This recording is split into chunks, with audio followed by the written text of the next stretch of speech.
Étape 1, les œufs. La ponte des coraux a lieu 1 à 2 fois par an. La nuit, quelques jours après la pleine lune de juillet à octobre. La plupart des espèces sont hermaphrodites, à la fois mâles et femelles. Dans 75% des cas, les gamètes mâles et femelles sont relâchés dans l'eau de manière synchrone pour favoriser la fécondation externe.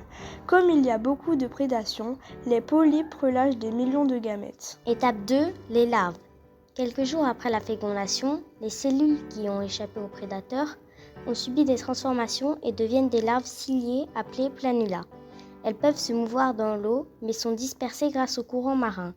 Elles se mêlent temporairement au plancton dont elles se nourrissent. Étape 3, polypes. Au bout de quelques semaines, les planulas survivantes tombent au fond, se fixent sur une roche et se métamorphosent en polypes. La construction du squelette calcaire va pouvoir commencer.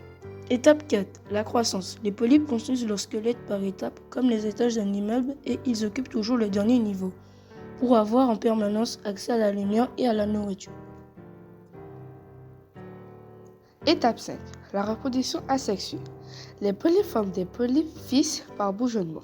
Ce phénomène se répète jusqu'à la formation d'une colonie pouvant contenir des millions d'individus. Plusieurs années plus tard. Étape 6, la colonie. La croissance de la colonie, démultiplication des polypes, dépend de plusieurs facteurs. L'espèce, la forme et les conditions environnementales. Lumière, température, hydrodynamisme, etc. La colonie va d'abord s'étaler avant de monter.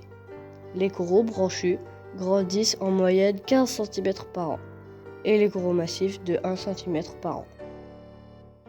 Le récif corallien est l'ensemble des colonies de coraux qui, en se développant, forment de nombreux trous interstices, supports qui servent d'habitat à une multitude d'êtres vivants. Les récifs coralliens autour de la Martinique ont mis des millions d'années à se développer.